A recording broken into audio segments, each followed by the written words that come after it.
السلام عليكم ورحمة الله وبركاته. الحمد لله رب العالمين، والعاقبة للمتقين، والصلاة والسلام على أشرف البشر سيد الأنبياء والمرسلين سيدنا ومولانا محمد صلى الله عليه وسلم وعلى آله الطيبين وأصحابه الطاهرين رضوان الله تعالى عليهم أجمعين. أما بعد،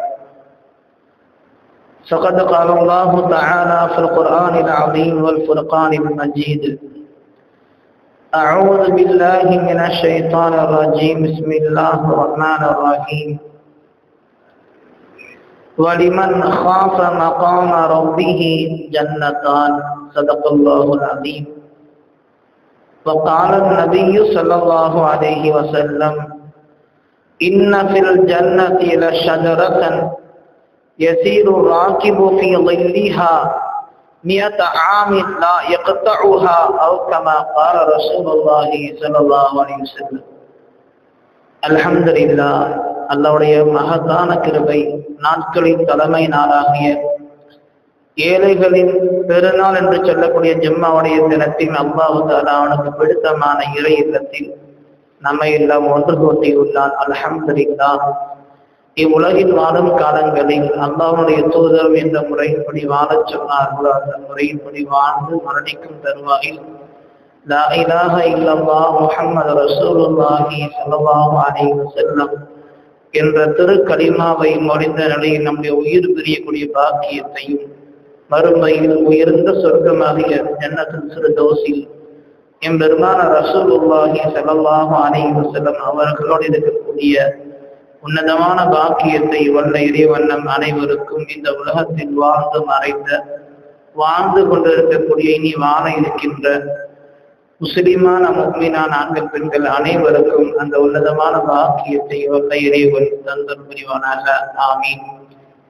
இன்றைய ஜும்மாவில் சொர்க்கத்தில் நுழைக்கக்கூடிய அமல்கள் என்ற தலைப்பின் கீழ் ஒரு சில செய்திகளை பார்க்க இருக்கின்றோம். முதலில் அல்லாஹ் நமக்கு தந்துள்ள இந்த உலக வாழ்க்கை என்பது அது மறுமை வாழ்க்கைக்கான ஒரு பயிற்சி கூடம் தானே தவிர இந்த உலகம் என்பது நிலையானது கிடையாது.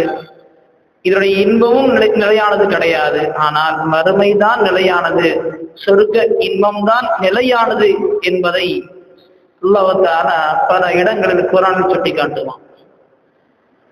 இன்னைக்கு நம்மள பல பேர் சொர்க்கத்துக்கு போகணும்னு ஆசைப்படுவோம். சொர்க்கம் எனக்கு வேணும்னு ஆசைப்படக்கூடிய மக்கள் தான் அதிகம். சொர்க்கத்துக்கு ஆசைப்படாத மக்களே இந்த உலகத்துல கிடையாது. எல்லா மக்களுக்கும் ஆசை இருக்கும் சொர்க்கத்துக்கு போகணும். சொர்க்கத்தை ஆசைப்படுறது தப்பு இல்லை. ஆனா அதுக்கு முன்னாடி சொர்க்கத்துல நுழையிறதுக்கு நான் தகுதியானவன் தானா, சொர்க்கத்துல நுழைகிறதுக்கு என்கிட்ட என்ன அமல் இருக்குது அப்படிங்கிறத நம்ம யோசிச்சு பார்க்கணும். ஒரு காரியத்தை ஆசைப்படுறோன்னு சொன்னா அதை அடையக்கூடிய வழியை முதல்ல தேடணும். இப்படி உலக வாழ்க்கையா இருக்கட்டும், இல்ல எந்த ஒரு காரியமா இருக்கட்டும், ஒரு விஷயத்தை அடையணும்னு சொன்னா அதை எப்படி அடையிறது? எனக்கு அது வேணும்னு மட்டும் ஆசைப்பட்டா போதாது, அதை அடையிறதுக்கு முயற்சி செய்யணும்.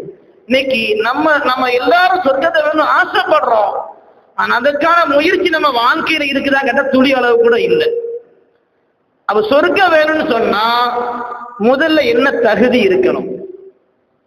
முதல்ல அவர் முஸ்லீமா இருக்கணும், அல்லாஹ்வை ஒரே இறைவனாக ஏற்றுக்கொண்டிருக்கணும், முஹம்மது நபியை நபியாக ஏற்றுக்கொள்ளணும். அதுக்கு அடுத்ததாக முதல் தகுதின்னு சொன்னா அவர்கிட்ட இறை அச்சம் இருக்கணும். அல்லாஹ்வுடைய பயம் இல்லைன்னு சொன்னா எந்த அமலும் செய்ய முடியாது. உலகத்துல நான் அல்லாஹ்வுக்கு பிடித்த மாதிரி வாழ்ந்து ஆசைப்படுறாருன்னு சொன்னா முதல்ல அவர்கிட்ட இறை அச்சம் இருக்கணும், அல்லாஹ்வுடைய பயம் இருக்கணும். உள்ளத்துல இறையச்சம் இல்லைன்னு சொன்னா நன்மையான காரியத்துல ஒரு ஆர்வம் ஏற்படாது. அல்லாஹ் குர்ஆன்ல சொல்லுவான், வலிமன் காஃப மகாம ரப்பிஹி. எவர் ஒருவர் தன் ரப்பின் சந்திப்பை, நாளை மறுமையின் என் ரப்புக்கு முன்னால் நிறுத்தப்படுவேன் என்பதை எவர் ஒருவர் பயந்து வாழ்கின்றாரோ அந்த மனிதருக்கு அல்லாஹ் சொல்றான், ஜன்னத்தான், சொர்க்கத்துல 2 சோலைகள் அவருக்கு வழங்கப்படும். அப்ப முதல் தகுதி, நான் சொர்க்கத்துக்கு போகணும்னு சொன்னா எனக்கு முதல் தகுதி இறை அச்சம், அல்லாஹ்வுடைய பயம். வந்துட்டு போறது இல்லை, பாவம் செய்ய மன்னிப்பு கேட்க, பாவம் செய்ய மன்னிப்பு கேட்க. இறை அச்சம் நம்மோடு இருக்கணும், எப்பவுமே இருக்கணும். இறை அச்சம் எப்பொழுதுமே இருந்தா பாவம் செய்யவே மாட்டோம். இந்த பாவம் செய்யறதுக்கு காரணம் என்ன கேட்டா இறை அச்சம் இல்லை, அதுதான் முதல் காரணம். அப்ப அல்லாஹ் சொர்க்கத்துக்கு தகுதியானு சொன்னா அல்லாஹ் சொல்லக்கூடிய காரணம், முதல் காரணம் அத்தக்குவா, இறை அச்சம், அல்லாஹ்வுக்கு பயந்து வாழ்றது. மக்களுக்கு மத்தியில மட்டும் இல்ல, 4 பேருக்கு முன்னாடி அல்லாஹ் பயந்து வாழ்றது பெரிய விஷயம் இல்ல. தனிமையில என்ன யாரும் பார்க்கல, என்ன கண்காணிக்க யாரும் இல்லாத அந்த இடத்துல என் ரப்பு என்ன பார்க்கிறான்னு வெளிப்படையில் மட்டுமல்ல தனிமையிலும் எவர் ஒரு இறைவனை அஞ்சி வாழ்கின்றாரோ இந்த அடியாருக்கு அல்லாஹ் சொர்க்கத்தை தயார்படுத்தி வச்சிருக்கிறான். முதல்ல சொர்க்கம் எப்படி இருக்குங்க? இந்த சொர்க்கம் சொல்றோம், அது எப்படி இருக்கும், அது காட்சிகள்லாம் எப்படி இருக்கும்? அல்லாஹ் ரசூலுல்லாஹி ஸல்லல்லாஹு அலைஹி வஸல்லம் ஒரு சின்ன வார்த்தையில முடிச்சிருவாங்க. சொர்க்கம் எப்படி இருக்கும் கேட்டா, இதுவரைக்கும் எந்த கண்ணும் பார்த்தது கிடையாது, இதுவரைக்கும் எந்த கண்ணும் பார்த்தது கிடையாது, கற்பனையில கூட எட்டாத அளவுக்கு அல்லாஹ் சொர்க்கத்தை தயார்படுத்திட்டு. அப்ப கற்பனை கூட செஞ்சு பார்க்க முடியாது சொர்க்கம் இப்படிதான் இருக்குமா. சிலவர் சொல்லுவாங்க, நான் கனவு கண்டேன், ஏதோ ஒரு நல்ல இடத்துல இருக்கிற மாதிரி கனவு கண்டேன். அந்த மாதிரி கூட சொர்க்கத்தை கற்பனையில கூட எட்டி பார்க்க முடியாது. அந்த அளவுக்கு சொர்க்கத்தை எல்லாம் தயார்படுத்தி வச்சிருக்கலாம். அந்த சொர்க்கத்தினுடைய தன்மைகளை தலலாத அணுவணுவா விவரிச்சு காட்டுறாங்க உம்மத்துக்கு. ஏன்னா அந்த சொர்க்கத்தின் மீது பிரிய வரணும், ஆசை வரணும்.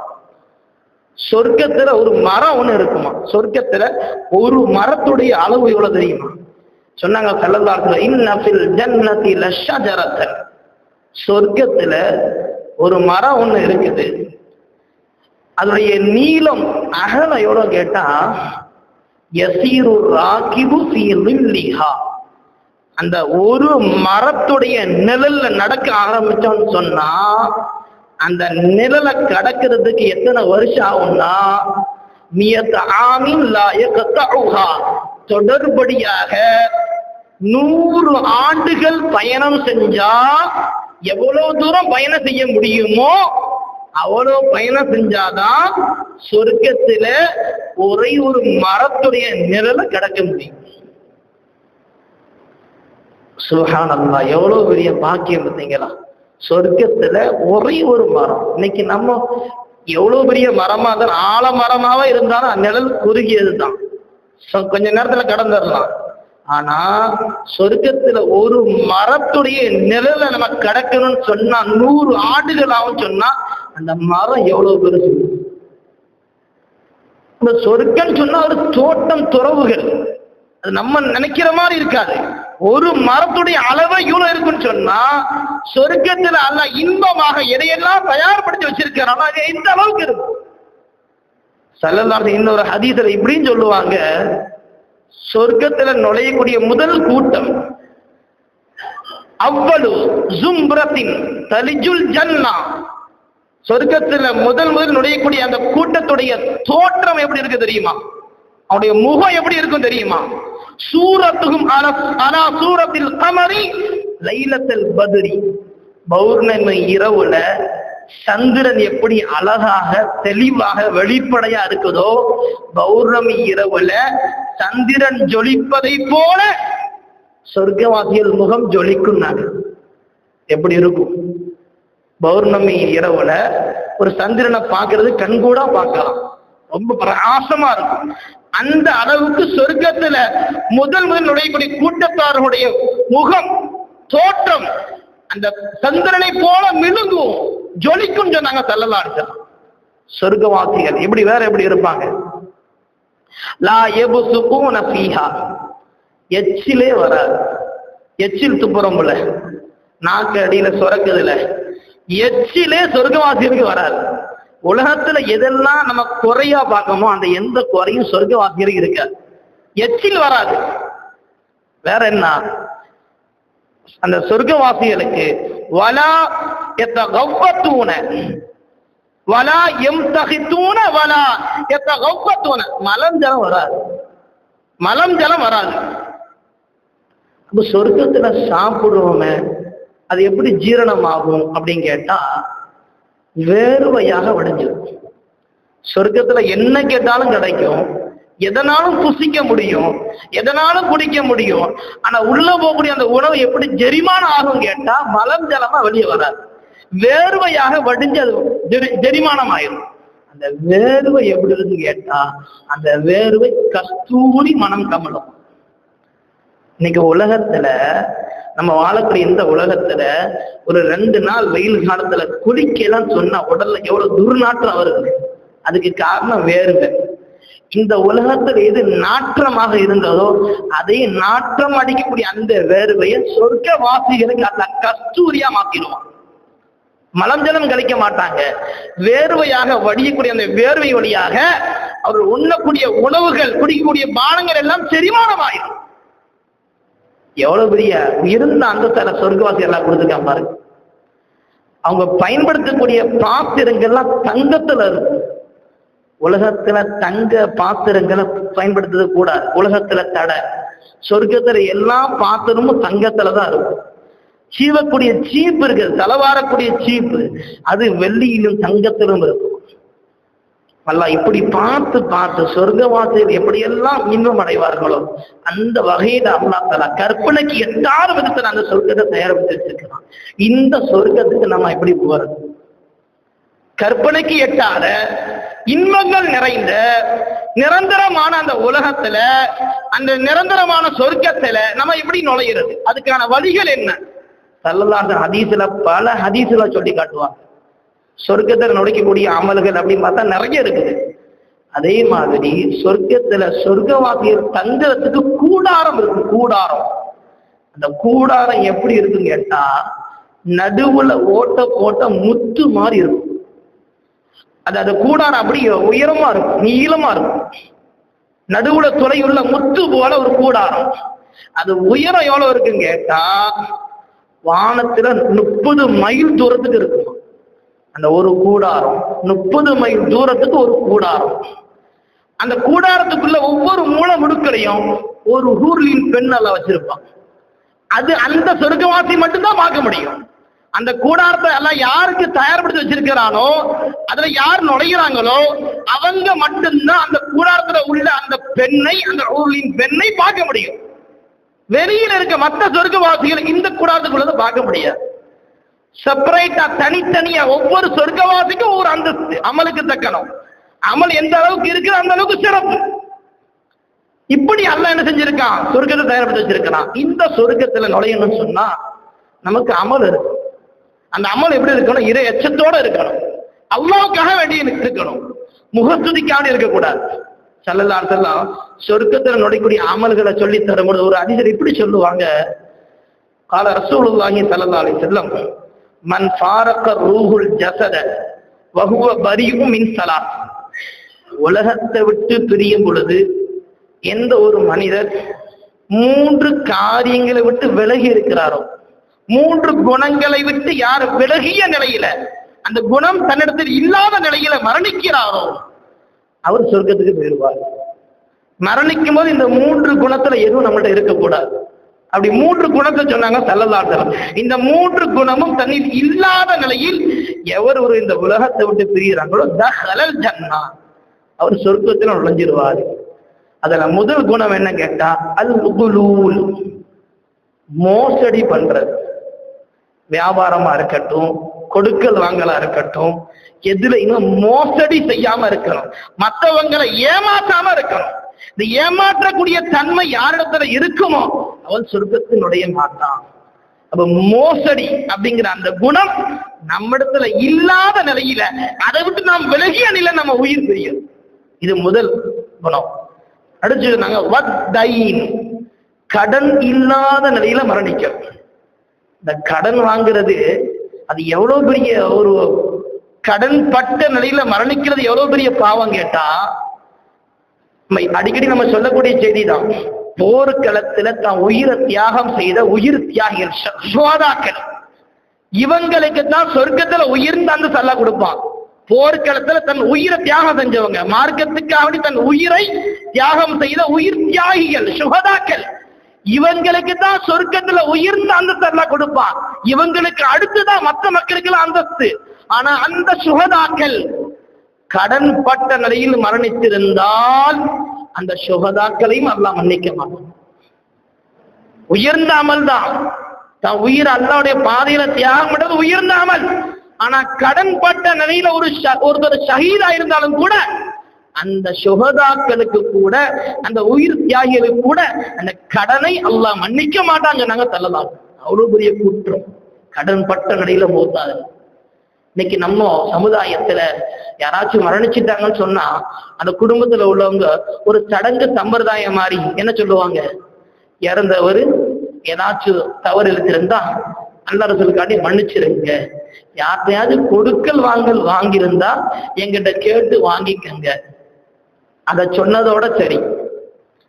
அவர் பார்க்கணும்ல, இறந்த ஒரு அத்தாவா இருந்தா என் அத்தா யாரோட பழகினாரு, யாரோட கொடுக்கல் வாங்கல் வச்சிருந்தாரு. ஏன்னா இவர்கிட்ட பழகின எல்லாரும் ஜனாதாக்கு வரதில்லை. மௌத்தா போனவர் அவர் கூட யாரெல்லாம் பழகினாங்களோ எல்லாரும் ஜனாதாக்கு வரதில்லை. இருக்கிறவங்களுக்கு தெரியும், இல்லாதவங்களுக்கு அது ஒரு சடங்கு சம்பிரதாயமா தான் இன்னைக்கு நாங்க ஃபாலோ பண்றோம். ஆனா அது அப்படி இல்லை. நம்ம தந்தை அத்தா உயிரோடு இருக்கும் போது யாரோடு பழகினார், யாரோடு கொடுக்கல் வாங்கல் செய்தார், விசாரிக்கணும், விசாரிச்சு அடைக்கணும். நீங்க இப்படி சொன்னதுனால மட்டும் அந்த கடன் மன்னிக்கப்படாது. நீங்க சில பேர் அப்படி நினைச்சிட்டோம், நம்ம கடமை நீங்க போச்சு சொல்லிட்டோம், அத்தா எல்லாம் மன்னிச்சிருவான். நிச்சயமாக எல்லாம் மன்னிக்க மாட்டான். அந்த கடன் நம்ம அத்தா யார்த்தெல்லாம் பழக்க வழக்கம் வச்சிருந்தாரு, யார்த்த கொடுக்கல் வாங்கல் செஞ்சாரு, அவங்கள்ட்ட போய் விசாரிக்கணும். என் அத்தா அவங்களுக்கு ஏதாவது தரவழி இருக்குதா, நம்ம தான் இறங்கி போய் செய்யணும். அதை இன்னொன்னு, மரணிக்கும் போது கடன் இருந்தா நம்ம அதை முதல்ல அடைச்சிடணும். சொத்தை பங்கு வச்சு கொடுக்கிறோமோ அது ரெண்டாவது.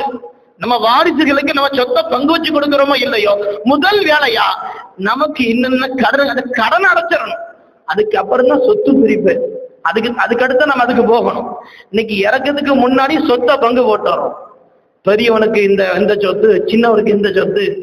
யாராச்சும் கவலைப்பட்டோமா, நம்ம அத்தா கடன் இருக்காரு, அவர் உழைச்ச சொத்தை பங்கு வைக்கிறதுக்கு போட்டி போடுறோம். ஆனா மறுமையில என் அத்தா சொர்க்கத்துக்கு போகணுங்கிற அந்த சிந்தனையில என் அத்தாவுக்கு கடன் இருக்குதான்னு யாரும் யோசிக்கிறோமா? அந்த சொத்தை பங்கு வைக்கிறது தடாலடி, சண்டை, சொத்து பிரிப்பு தகராறு. இன்னைக்கு இதை யாரும் யோசிக்கிறது இல்லை. அப்புறம் ரசூலுல்லாஹ் சொன்னாங்க, கடன் பட்ட நிலையில ஒருத்தர் மரணிச்சாருன்னு சொன்னா அவர் சொர்க்கத்துக்கு போக முடியாது. இது ரெண்டாவது குணமா சொன்னாங்க ஸல்லல்லாஹு அலைஹி வஸல்லம். மூணாவது சொன்னாங்க, அல் கிப்ர், ஆணவம், பெருமை. நான் தாண்டா பெரியவன், என்ன அசைச்சு பார்க்க யாரால முடியும், எனக்கு நிறைய காசு பணம் இருக்குது, எனக்கு நிறைய தோட்டம் துறவு இருக்குது, என்ன அசைக்க யாரால முடியும்? ஆணவத்தோடு வாழ்ந்து ஆணவத்தோடு மரணித்தால் அவன் சொர்க்கத்துக்கு போக முடியாதுன்னாங்க. பெருமை உள்ளது இருக்கக்கூடாது, துளி அளவு கூட இருக்கக்கூடாது.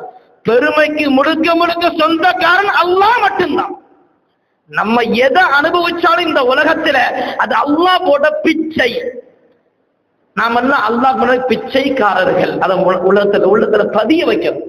நான் எவ்வளோ பெரிய கோடீஸ்வரன் ஆனாலும் அந்த சொத்து அல்லாஹ் எனக்கு போட பிச்சை. என் ரப்பு நாடாம நான் சம்பாதிக்க முடியாது, என் ரப்பு நாடாம நான் பணக்காரன் ஆக முடியாது. அவன் நினைச்சா ஒரே நாள் ஆண்டி ஆக்கலாம், அரசனும் ஆக்கலாம். தூத்தில் முல்க மன் தஷா வ தன்சிஉல் முல்க மிம்மன் தஷா. நீ நாடியவர்களுக்கு ஆட்சி அதிகாரத்தை கொடுக்கிற, நாடியவர்களுக்கு ஆட்சி அதிகாரத்தை பிடுங்குற. நீ நாடியவர்களுக்கு தான் கண்ணியத்தை கொடுக்கிற, நீ நாடியவர்களை இழிவுபடுத்துற. உன் கைவசம் தான் எல்லா நலவும் இருக்குது. இந்த எண்ணத்தோட உலகத்துல வாழணும். ஆணவத்தோடு பெருமை என்ற குணத்தோடு எவன் மரணிக்கிறானோ அவன் சொர்க்கம் செல்ல மாட்டான் அப்படின்னு சொன்னாங்க ஸல்லல்லாஹு அலைஹி வஸல்லம். இந்த மூன்று குணம் நம்மிடத்துல இல்லாத நிலையில, இந்த மூன்று குணத்தை விட்டு விலகிய நிலையில நாம் மரணித்தால் இன்ஷா அல்லாஹ் நாம் சொர்க்கவாசிகள். ஒண்ணு மோசடி, இன்னொன்னு கடன், இன்னொன்னு ஆணவம். இப்படி நிறைய ஹதீசுகள்ல ஸல்லல்லாஹு அலைஹி வஸல்லம் இந்த உம்மத்துல எல்லாரும் சொர்க்கத்துக்கு போகணுங்கிற அந்த ஆசையில பல வழிகளை காட்டிட்டு இருந்திருக்கிறாங்க. இன்னைக்கு இதையெல்லாம் நம்ம ஆராய்ச்சி பண்றோமா கேட்டா இல்லை. இன்னைக்கு முழுக்க முழுக்க உலக வாழ்க்கையில அப்படி முங்கிட்டோம். சம்பாதிக்கிறது தப்பு இல்லை, சம்பாதிக்கிறது பாவம் அல்ல. ஆனா அல்லாஹ்வை மறந்து சம்பாதிக்கிறது பாவம். குடும்பத்துக்காண்டி உழைக்கிறது தப்பு இல்லை, ஆனா படைச்ச ரப்ப மறந்து உழைக்கிறோம் பாருங்க, படைச்ச ரப்ப மறந்து சொத்தை சேர்க்கிறோம் பாருங்க, இதுதான் தவறு, இதுதான் பாவம். சம்பாதிக்கும் போது ஒரு சந்தோஷம் வருது இல்ல, நிறைய சம்பாதிச்சிட்டோம், ஆனா அதை கொடுத்த ரப்ப மறந்துட்டோம். அந்த சம்பாத்தியத்துல எப்படி பரக்கத்து இருக்கும், அந்த சம்பாத்தியம் எப்படி நிம்மதி கிடைக்கும்? இன்னைக்கு எத்தனை பேர் கோடீஸ்வரனா இருக்கிறோம், ஆனா நிம்மதி இல்லை. என்ன அர்த்தம்? அல்லாஹ்வை மறந்துட்டோம். அல்லாஹ்வை மறக்காத வாழ்க்கை வேணும், அதோட செல்வம் வேணும். செல்வம் இருக்கணும், அல்லாஹ்வுடைய சிந்தனையோடு இருக்கணும். அதுதான் நிம்மதி, அதுதான் பரக்கத், அதுதான் சந்தோஷமான வாழ்க்கை. இன்னொரு ஹதீஸ் ஸல்லல்லாஹு அலைஹி வஸல்லம் இப்படி சொல்லுவாங்க, எனக்காக வேண்டி 6 விஷயத்திற்கு யார் பொறுப்படுத்திக் கொள்கின்றீர்களோ, 6 விஷயத்துக்கு நீங்க பொறுப்படுத்திக் கொண்டால் உங்களை சொர்க்கத்தில் நுழைக்கிறது என்னுடைய பொறுப்பு. நாங்க ஸல்லல்லாஹு. இந்த 6 விஷயம் என்ன கேட்டா, இல்மன் ஒளி சித்தன் அவுமன் லக்குமுல் ஜன்னா. எனக்காக வேண்டி 6 விஷயத்துக்கு நீங்கள் பொறுப்படுத்திக் கொள்ளுங்கள். அதை உங்க வாழ்க்கையில கடைபிடித்தீங்கன்னு சொன்னா உங்களை சொர்க்கத்தில் நுழைப்பது என்னுடைய பொறுப்புன்னு சொன்னாங்க ஸல்லல்லாஹு. அதுல முதல் விஷயம் சொன்னாங்க, உஸ்துகு இதா ஹத்தஸ்தும். பேசினால் உண்மை பேசுங்க, பொய் பேசாது. வியாபாரமா, கொடுக்கல் வாங்கலாம், சமுதாய பேச்சுவார்த்தையா, எதுலையும் பொய் பேசாதீங்க, உண்மை பேசுங்க. பேசினால் உண்மை பேசுங்க. அப்படி பேச முடியலையா, மௌனமா இருங்க. முதல் விஷயம், பேசினால் உண்மை பேசுகிறாங்க. வாக்களித்தால் நிறைவேற்றுங்கள். யாருக்காச்சும் ஒரு வாக்கு கொடுக்கிறோம், நிறைவேற்றணும். நம்மளால எதை நிறைவேற்ற முடியாதோ அதை வாக்கு கொடுக்கவே கூடாது. நம்மளால எதை நிறைவேற்ற முடியுமோ அதான் வாக்கு கொடுக்கணும். நான் நிறைவேற்றுறேங்கன்னு எப்ப சொல்லணும் கேட்டா, நம்மளால நிறைவேற்ற முடிஞ்சாதான் சொல்லணும். நீங்கள் வாக்களித்தால் நிறைவேற்றுங்கள். உங்களை நம்பி அமானித பொருட்கள் ஒப்படைக்கப்பட்டால் அதை சரியாக நிறைவேற்றுங்கள். அமானித பொருள் சொன்னா அமானித பொருள் மட்டுமல்ல, நமக்கு கொடுக்கப்பட்ட பொறுப்பு, நாம் வகிக்கக்கூடிய நிர்வாகத்துடைய பொறுப்பு. ஒரு கம்பெனின்னா அது முதலாளியுடைய பொறுப்பு, தொழிலாளர்களுக்கு பொறுப்பு. இப்படி நமக்கு என்னென்ன பொறுப்புகள் ஒப்படைக்கப்பட்டிருக்குதோ அதை சரியாக நிறைவேற்றுங்கள். பொறுப்பு குறித்து மறுமையில் கேள்விகள் கேட்கப்படும். இதுக்கு நீங்கள் பொறுப்பெடுத்துக் கொண்டால் உங்களை சொர்க்கத்தின் நுழைப்பது என்னுடைய பொறுப்பு. இந்த பொறுப்பில் நீங்கள் தவறிழைத்தால், உங்களை நம்பி ஒப்படைக்கப்பட்ட பொறுப்பில் நீங்கள் தவறிழைத்தால் நீங்கள் நரகம் செல்வீர்கள். இதுக்கு அர்த்தம், அதுக்கு அதான் அர்த்தம். உங்களுக்கு ஒப்படைக்கப்பட்ட பொறுப்பில் நீங்கள் தவறிழைத்தால் நீங்கள் நரகம் செல்வீர்கள் என்பதை தான் அங்க ரசூலுல்லாஹ் சுட்டி காட்டினார். இது 3வது விஷயம். 4வது சொன்னாங்க, வஹ்ஃபது ஃபுரூஜக்கும். உங்கள் மறைவிடத்தை பாதுகாத்துக் கொள்ளுங்கள். விபச்சாரம் போன்ற பெரும் பாவத்தை விட்டு தவிர்த்து கொள்ளுங்கள். உங்களுக்கு அல்லாஹ் கொடுத்த உங்க மனைவியோடு நீங்கள் சேர்ந்து கொள்ளுங்கள். உங்கள் மறைவிடத்தை பாதுகாத்துக் கொள்ளுங்கள். 5வது சொன்னாங்க, உங்கள் பார்வைகளை தாழ்த்தி கொள்ளுங்கள். இன்னைக்கு ஏராளமான பாவத்துக்கு காரணம் இந்த கண்ணு தான். கண்ணாலதான் மனசு கெட்டு போறான். முதல்ல கண்ணுல பார்க்க போய் தான் ஆசை வருது. உள்ளத்துல ஆசை எப்ப வரும்? பார்த்தா தானே வரும். ஒரு தடவை பார்த்துட்டு அவன் என்ன செய்வான்? உள்ளத்துல நினைச்சு பார்ப்பான், அந்த பெண்ணு எவ்வளவு அழகு, அந்த பெண்ணு முகம் எப்படிப்பட்ட முகம், அந்த பெண்ணுடைய உடல் வாக்கு எப்படி, அந்த பெண்ணுடைய நட எப்படி. ஒரு தடவை பார்த்துட்டா ஷைத்தான் அதுக்கு மேல மத்தத ஷைத்தான் பார்த்துப்பான். அதான் சொன்னாங்க உங்கள் பார்வைகளை தாழ்த்திக் கொள்ளுங்கள். இந்த பார்வை பார்த்துச்சுன்னா அடுத்து கட்டம் என்னது? பெரும்பாவம் தான். ஒரு பெண்ணை பார்த்து மயங்கிட்டேன்னு சொன்னா அடுத்த கட்டம் என்னதுதான்? அந்த சொன்னது சொன்னாங்களா, உங்க மறைவிடத்தை பாதுகாத்துக் கொள்ளுங்கன்னு சொன்னாங்களா, அங்க போய் நிற்கும். இந்த பார்வையில நம்ம சரியா இல்லைன்னு சொன்னா அது அங்க போய் தான் நிற்கும், விபச்சாரத்துல போய் நிற்கும். 6வது சொன்னாங்க, தவறிழைப்பதை விட்டு உங்கள் கரங்களை தடுத்துக் கொள்ளுங்கள். அநியாயம் செஞ்சாது, கரத்தால் அநியாயம் செய்யாது. மற்றவங்களை சொத்து அபகரிக்கிறது, மற்றவங்களை அநியாயமா அடிக்கிறது, உங்கள் கரத்தால் நீங்கள் தவறிழைத்து விடாது. உங்கள் கரத்தை தவறவிட்டும் தடுத்துக் கொள்ளுங்கள். இந்த 6 விஷயத்தை நீங்கள் பொறுப்படுத்திக் கொண்டால் உங்களை சொர்க்கத்தில் நுழைப்பது என்னுடைய பொறுப்பு சொன்னாங்க ஸல்லல்லாஹு. இறுதியாக ஒரே ஒரு செய்தி மட்டும் சொல்லிக்கிறேன். ஒரு மனிதர் ரசூலுல்லாஹ் கிட்ட வந்தாங்க. அத்தா ரஜுலுன் இலன் நபி ஸல்லல்லாஹு அலைஹி வஸல்லம், ஒரு மனிதர் ரசூலுல்லாஹ் கிட்ட வந்தாங்க. வகால யா ரசூலல்லாஹ் இன்னி லா அஸுமு இல்ல ஷஹர். அவர் சொன்னாரு, ஃபர்லான நோன்பை தவிர வேற எந்த நோன்பும் நான் வைக்கிறது இல்லை, நஃபிலான நோன்பு நான் வைக்கிறது இல்லை, ஆனா ஃபர்லான நோன்பு வச்சிருவேன். வலா அஸீது அலைஹி வலா உஸல்லி இல்லல் ஹம்ஸ, தொழுகையில 5 வக்து தொழுகையை தவிர வேற எந்த தொழுகை நான் தொழுகிறது இல்லை, நஃபிலான தொழுகை நான் தொழுகிறது இல்லை, ஃபர்ல தொழுதுருவேன். வலா அஸீது அலைஹின்ன வலைஸ லில்லாஹி தஆலா மின் மாலி ஸதகத்தன் வலா தத்வுஅன், பொருளை தான தர்மம் கொடுக்கறதுக்கு அந்த செல்வம் இல்லை, என்னால தர்மம் கொடுக்க முடியாது, ஜக்காத்தை நிறைவேற்ற முடியாது, என்கிட்ட செல்வம் இல்லை.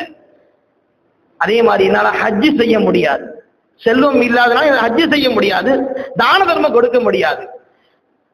ஆனா ஐன அன இம்மித்து, இதே நிலையில் நான் மரணித்தால் என் நிலைமை என்ன? பரதான நோன்பு வைப்பேன், பரதான தொழுகை 5 தொழுகை சரியா தொழுதுருவேன், உபரியான அமல்களை என்னால செய்ய முடியல, என்னால தான தர்மம் கொடுக்க முடியல, ஹஜ் செய்ய முடியல, என்கிட்ட வருமானம் இல்லை, செல்வம் இல்லை, இதே நிலையில் நான் மரணித்தால் என் நிலைமை என்ன அப்படிங்கிறாங்க. அப்ப ரசூலுல்லாஹ் சொன்னாங்க ஸல்லல்லாஹு அலைஹி வஸல்லம், ஃபில் ஜன்னா, நீங்க சொர்க்கத்துக்கு போயிடுவீங்க. வந்த மனிதர் ரொம்ப உஷாரான ஆளு, இது பத்தல அவருக்கு. சரி யார சொல்லலாம், மாக்க அல்லாஹ்வின் தூதரே உங்களோடு இருக்க முடியுமா? அவருக்கு ஆசையை பாருங்க. அமல் பரவான அமல் செஞ்சிட்டாரு, ஆசைப்பட தப்பு இல்லை. சொர்க்கத்துக்கு போயிருவீங்க நம்மளா துள்ளி குதிச்சு ஓடிக்குவோம், பரவாயில்ல சொர்க்கம் கிடைச்சிட்டான். ஆனா அவர் நம்மள மாதிரி ஆள் இல்ல, ரசூலுல்லாஹ் கண்ணால பார்த்தவர்ல, உலகத்துல ரசூலோட இருந்தமா சொர்க்கத்துல இருக்குன்னு ஆசைப்படுவார்ல. யா ரசூலுல்லாஹ் மாக்க, உங்களோடு இருக்க முடியுமா அப்படின்னு கேட்டவன ஸல்லல்லாஹு அலைஹி வஸல்லம் தபஸ்ஸமன் நபியு ஸல்லல்லாஹு அலைஹி வஸல்லம் சிரிச்சிட்டாங்க, புன்முறுவல் பூத்தார்கள், சிரிச்சிட்டாங்க ஸல்லல்லாஹு அலைஹி வஸல்லம். வகால நஅம், என்னோட இருக்க முடியும் சொல்லிட்டு அடுத்து சொன்னாங்க, முதல்ல செஞ்ச அமல்லாம் நீங்க சொர்க்கத்துக்கு போயிருவீங்க, நான் கடைசியா ஒரு கேள்வி கேட்டீங்க பாருங்க, என்னோட இருக்குன்னு ஆசைப்பட்டீங்க பாருங்க, அதுக்கு இந்த அமல் பத்தாது, என்னோட இருக்கிறதுக்கு இந்த அமல் பத்தாது. ஃபரலான தொழுகை ஃபரலான நோன்பு மட்டும் ஒருத்தர் செஞ்சிட்டாருன்னு சொன்னா என்னோட இருக்கக்கூடிய அந்த அந்தஸ்து பெற முடியாது. நீங்க என்னோட இருக்குன்னு ஆசைப்பட்டீங்கல்ல, அதனால உங்களுக்கு சில செய்தி சொல்றேன், அதை நீங்க பின்பற்றீங்க சொன்னா இன்ஷா அல்லாஹ் என்னோட சொர்க்கத்துல இருப்பீங்க. ஸல்லல்லாஹு ஒரு 6 விஷயத்தை சொன்னாங்க. அதுல முதல் விஷயம் சொன்னாங்க ஸல்லல்லாஹு அலைஹி வஸல்லம், இன் யஃபல்த கல்பக மின் இஸ்னைன், உன் உள்ளத்தை 2 விட்டு பாதுகாத்துக்கொள், உள்ளத்தை 2 விஷயத்தை விட்டு பாதுகாத்துக்கொள். அது என்ன தெரியுமா? ஒன்னு அல் கில், ஏற்கனவே சொன்னது மோசடி, குரோதம், பகை, அடுத்தவனை தாக்கணும்னு நினைக்கிறது, பகைமை கொள்றது, குரோதம், இதை விட்டு உன் உள்ளத்தை பாதுகாத்துக்கொள். வல் ஹஸது, போராமை விட்டு உன் உள்ளத்தை பாதுகாத்துக்கொள். உனக்கு கிடைக்காத ஒண்ணு இன்னொருத்தர் கிடைச்சிருக்கா பார்த்து போராமப்படாது, நீ துஆ செய்ய, மாஷா அல்லாஹ் சொல்லு. உன் உள்ளத்தை குரோதத்தை விட்டும் போராமை விட்டும் நீ பாதுகாத்துக்கொள், இது ஒரு விஷயம். அடுத்து சொன்னாங்க வ லிசானக மின் இஸ்னத்தைன், உன் நாவை 2 விட்டு பாதுகாத்துக்கொள், நாக்க 2 விட்டு பாதுகாத்துக்கொள். என்னது? அல் கீபா, புரணி பேசுறது, மற்றவனை பத்தி புரணி பேசுறது. தான் வாழ்க்கையில் 1008 குறை இருக்கும், ஆனா இவர் மற்றவங்க குறையை பத்தி பேசுவாங்க. முதல்ல யோசிக்க, நமக்கு அந்த தகுதி இருக்குதான்னு யோசிக்கணும். யாரை பத்தி என்ன குறை பேசுறோமோ அந்த குறை என்கிட்ட இருக்கான்னு முதல்ல யோசிக்கணும். உன் நாவை புறம் பேசுவதை விட்டு பாதுகாத்துக்கொள். வல் கதிப், பொய் பேசுவதை விட்டு நாவை பாதுகாத்துக்கொள். இந்த 2 விஷயத்தை விட்டு நாவை பாதுகாத்துக் கொள்ளுங்கள். பொய் பேசுறது, புரணி பேசுறது. இதுல பொய்ய கூட நம்ம விட்டுருவோம். நம்மள சில பேருக்கு இந்த புரணி பேசுறதை விட முடியாது. தான் இருந்தாலும் கூட இருக்கணும், இருக்க விட மாட்டாங்க. 2 பேர் சேர்ந்தா 3 பேர் சேர்ந்தா அடுத்த ஆளை பத்தி பேசுறது. அல்லாஹ் பாதுகாக்கணும், பெரிய பாவம். உன் நாவை பொய் பேசுவதை விட்டும் புறம் பேசுவதை நீ பாதுகாத்துக்கொள். கடைசியா சொன்னாங்க 2 விட்டு உன் கண்ணை பாதுகாத்துக்கொள். அதுல ஒண்ணு என்ன கேட்டா, நதுரு இலா மஹாரிமில்லா, அல்லாஹ் எதையும் பார்க்க கூடாதுன்னு தடுத்தானோ அதை பார்க்காதீங்க. ஹராமான காட்சிகள், ஆபாசமான படங்கள் பார்க்கிறது, பெண்களை பார்க்கிறது, எதையெல்லாம் கண்ணால் பார்க்க கூடாதுன்னு அல்லாஹ் தடுத்தானோ அதை விட்டு உங்கள் கண்ணை பாதுகாத்துக் கொள்ளுங்கள். இன்னொரு விஷயம் சொன்னாங்க ஸல்லல்லாஹு அலைஹி வஸல்லம். இன்னொன்னு என்ன கேட்டா, எந்த ஒரு முஸ்லிமின் உன் கண்ணால் எந்த முஸ்லிமையும் இலக்காரமாக பார்த்து விடாத, அடுத்த முஸ்லிமை ஏளனமாக பார்க்காத, உன்னை விட யாரையும் தாழ்ந்தவனாக நீ பார்த்துடாத. இந்த ரெண்டை விட்டு உன் கண்ணை பாதுகாத்துக் கொள்ளு. இந்த 6 விஷயத்தை நீங்க வாழ்க்கையில கடைபிடிச்சுங்கன்னு சொன்னா உங்களுக்கு என்ன பாக்கியம் கிடைக்கும்? தகல்த மஇ அல் ஜன்னா, என்னோடு சொர்க்கத்தில் நுழைவீர்கள். அந்த பெரும் பாக்கியத்தை அடையக்கூடிய உயர்ந்த நன்மக்களாக நம்மை எல்லாம் ஆக்கி அருள்புரிவானாக. ஆமீன். வாஹிர் தஅவானா அல்ஹம்துலில்லாஹி ரப்பில் ஆலமீன். அஸ்ஸலாமு அலைக்கும் வரஹ்மத்துல்லாஹி வபரகாத்துஹு.